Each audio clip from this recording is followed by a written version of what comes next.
Всем огромный привет! Мы сегодня поговорим о влогах канала Лена Лайф. Ну а пока я буду рассказывать, что же у нее произошло во влогах, вы ставьте лайки, пишите комментарии, подписывайтесь на канал и жмите на колокольчик, чтобы оставаться в курсе новых обзоров.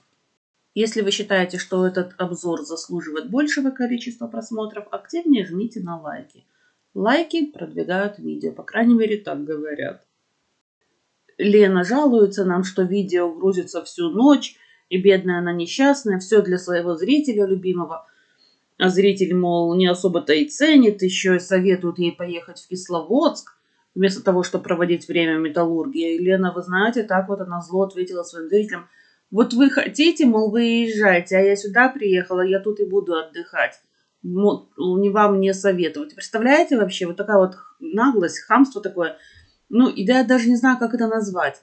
Это какое-то такое вот высокомерие, и все-таки это невоспитанность. Вот что ни говори, а все-таки это какая-то невоспитанность.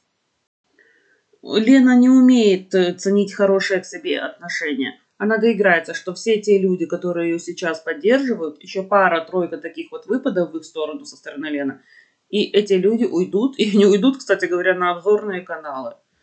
Доиграется Лена. И, кстати говоря, врет Лена, продолжает врать. Если в начале своего видео она сказала, что ночь целую грузится, то в конце видео она заявила, что всего 40-50 минут видео грузится. И как ей можно верить? Как ей можно верить? Да никак. Даже здесь Лена на ровном месте соврала за 1 секунду. На завтрак Лена взяла себе какую-то кашу.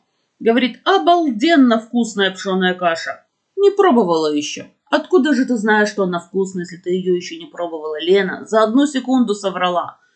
Я просто не знаю, что это за человек такой. Уникальная Лена.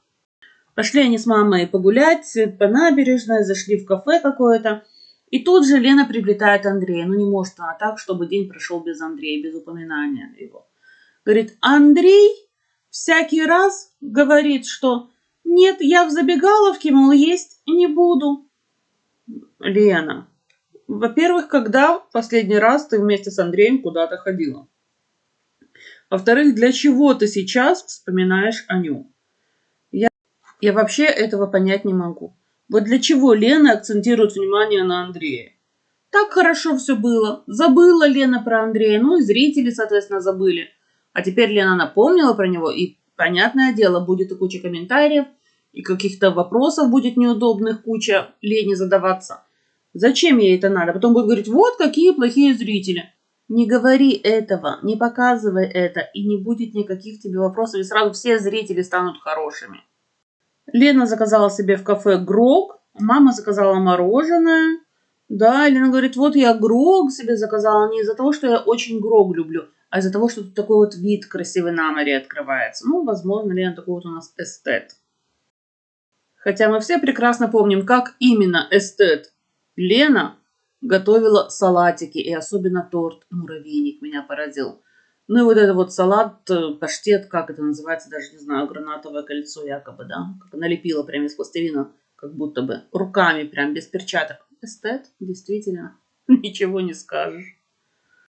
Ну а потом Лена привела маму в санаторий, а сама пошла дальше гулять. И говорит, надо быстрее мне успеть все обойти, потому как через час солнце будет кланяться к отходу, к закату. Лена, как ты разговариваешь, иначе солнце будет кланяться. Все, солнце откланивается и уходит. Да, концерт окончен. Так что ли, Лена? Кланяться будет солнце. Может, клониться будет к закату, а не кланяться к отходу. Ну, Лена остается Леной. Хотя, вы знаете, после беременного лебедя в клетке для родов меня, наверное, уже больше ничем не удивить. Пошла Лена полюбоваться закатной набережной, взяла себе бескаркасное кресло-мешок и села любоваться закатом. Эстет, ну вот действительно. Вот видите, ей надо море, ей надо красивые виды, ей надо какие-то напитки еще для полноты картины взять в руку, да? К примеру, грог. Вот сидит Лена на берегу моря. И сидит она в этом бескаркасном кресле-мешке. В одной руке у нее бокал с грогом, в другой руке у нее гроздь винограда. Любуется Лена закатом, получает эстетическое удовольствие. Ну да, действительно. Вот это вот все, что сейчас ей доступно. Я так понимаю, это максимум, который ей сейчас доступен. Хотя помните, когда она гуляла по ВДНХ, в воображариуме она создала картинку своей мечты. Помните? Там вид был на Персидский залив, закатное солнце, какой-то бассейн, какие-то пальмы, бокал вина красного, бокал вина белого. Ну, как-то так, что-то вроде того. Ну, конечно, вид на Персидский залив не идет ни в какое сравнение с тем, что Лена сейчас имеет. Но на безрыбье и рак рыба. Могу себе представить, как Лена злится. Это она в видео так, между прочим, сказала, вот, здесь массаж платный, только по назначению врача, а Оксана сейчас в Таиланде. Вот захотела она массаж, она заплатила и сделали массаж без всяких назначений всякого врача. Ну вот, я так думаю, что когда Оксана приедет из Таиланда, Лена туда полетит, в тот самый Таиланд. Назло Оксане одна. Да, ну, может быть, она с Ваней. Хотя нет, Ваня это лишние растраты, поэтому нет. Скорее всего, Лена туда полетит одна. Или со своей подругой, ну, ее подругой, с подругой Оксаны, Леной. Может быть так. С тем, чтобы отомстить Оксане, и с тем, чтобы ей тоже сделали столько массажей, сколько она хочет, столько массажей, за сколько она может заплатить. И без всяких назначений врача. Ну, наверное, так.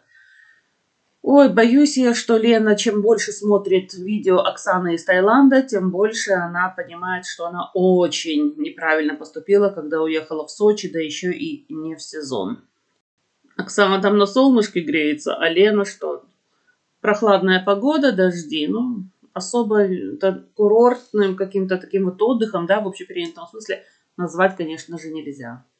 С мамой Лена общается ужасно, говорит, а она то, а она это, как будто бы мамы рядом нет. Хотя да, мамы рядом нет. Лена ушла вперед, мама стоит где-то там на самом верху. Лена уже спустилась по ступенькам, а мама думает, спускаться ей или не спускаться.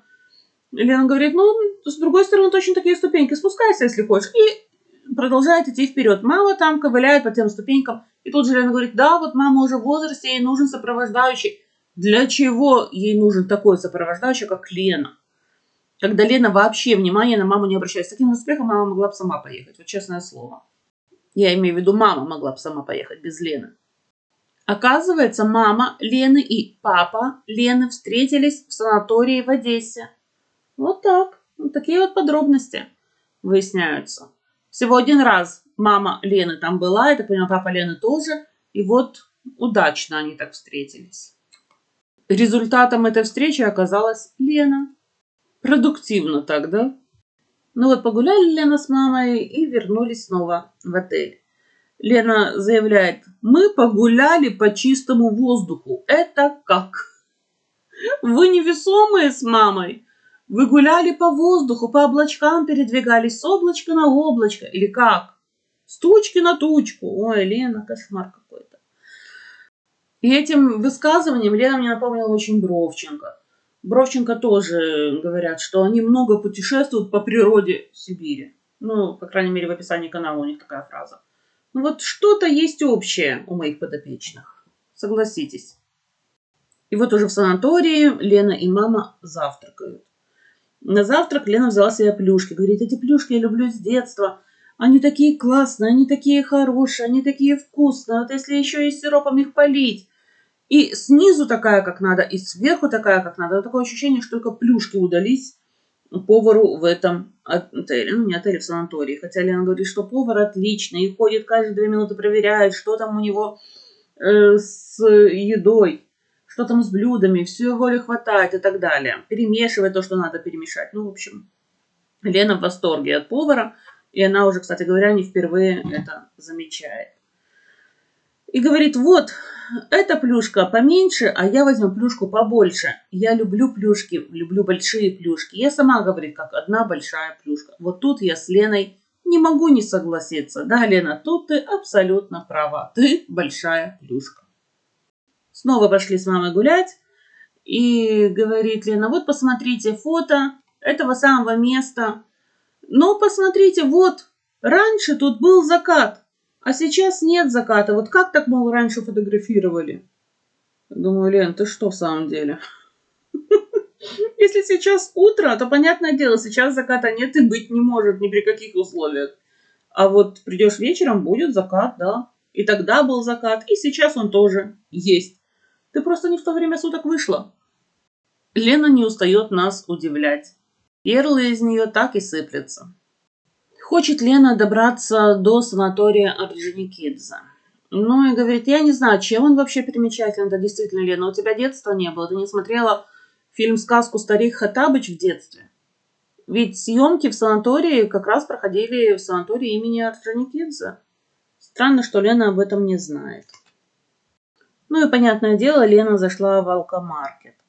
В этом алкомаркете прям глаза разбегались, и это вино хорошее, и то хорошее. Но Лена нам сказала, что такое вино я не люблю, такое тоже не люблю, и не показала, что приобрела. Но я так думаю, что не зря она туда зашла, думаю, что все-таки что-то она приобрела. И не зря же, в конце концов, накануне они купили и хурму, купили, и еще какие-то фрукты, и что-то еще они покупали, помните, то ли сыр, то ли что-то вроде того. Да-да, и нож есть в номере. Закуска обеспечена. Теперь вот еще и бутылочка вина. Я так думаю, что следующий влог у Лены будет повеселее. И, наконец-то, Лена говорит, что все-таки хорошо, когда связь без ограничения лимита, а не такая связь, как вот в этом санатории. Опять же, такая фраза, как связь без ограничения лимита, ну это, простите, масло масляное. И лимит сам по себе это уже и есть ограничение. Ограничение без ограничений это как? Как-то непонятно, да? Как-то кривенько Лена выразилась. Ну вот таким получился у меня обзор влогов канала Лена Лайф. Если он вам понравился, ставьте лайки. Если нет, ставьте дизлайки. Пишите комментарии, подписывайтесь на канал. Всем пока!